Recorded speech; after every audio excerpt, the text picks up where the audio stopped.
ಗುತ್ತಿಗೆದಾರರು ಗುಣಮಟ್ಟದ ಕಾಮಗಾರಿಗೆ ಆದ್ಯತೆ ನೀಡಬೇಕು. ಉತ್ತಮ ಕಟ್ಟಡ ನಿರ್ಮಾಣದಲ್ಲಿ ಗ್ರಾಮಸ್ಥರ ಪಾತ್ರವು ಪ್ರಮುಖವಾಗಿದೆ ಎಂದು ಶಾಸಕ ಸಿಸಿ ಪಾಟೀಲ್ ಹೇಳಿದರು.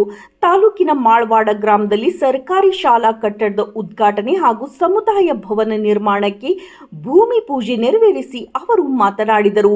ನಾನು ಈ ಹಿಂದೆ ಲೋಕೋಪಯೋಗಿ ಸಚಿವನಾಗಿದ್ದ ಸಂದರ್ಭದಲ್ಲಿ ನನ್ನ ಕ್ಷೇತ್ರ ಸೇರಿದಂತೆ ರಾಜ್ಯದೆಲ್ಲೆಡೆ ಸಾಕಷ್ಟು ಕಾಮಗಾರಿ ಮಾಡಿದ್ದೇನೆ. ರಸ್ತೆ ನಿರ್ಮಾಣ ಕೆಲಸಕ್ಕೆ 100 ಕೋಟಿ ರೂಪಾಯಿ ಅನುದಾನ ನೀಡಿದ್ದೇನೆ, ಮುಂದೆಯೂ ನೀಡುತ್ತೇನೆ. ಗ್ರಾಮಗಳ ಅಭಿವೃದ್ಧಿಯಾದರೆ ರಾಷ್ಟ್ರದ ಅಭಿವೃದ್ಧಿಯಾಗುತ್ತದೆ.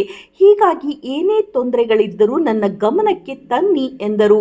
ನಂತರ 2022-23ನೇ ಸಾಲಿನ ವಿವೇಕ್ ಯೋಜನೆ ಅನುದಾನದ ಅಡಿಯಲ್ಲಿ ಲೋಕೋಪಯೋಗಿ ಇಲಾಖೆ ವತಿಯಿಂದ ಸುಮಾರು 27.80 ಲಕ್ಷ ರೂಪಾಯಿಗಳ ವೆಚ್ಚದಲ್ಲಿ ಯಾಸಹಡಗಲಿ ಗ್ರಾಮದಲ್ಲಿ ನಿರ್ಮಿಸಲಾದ ಸರ್ಕಾರಿ ಹಿರಿಯ ಪ್ರಾಥಮಿಕ ಶಾಲಾ ಕಟ್ಟಡವನ್ನು ಇಂದು ಉದ್ಘಾಟಿಸಿದರು.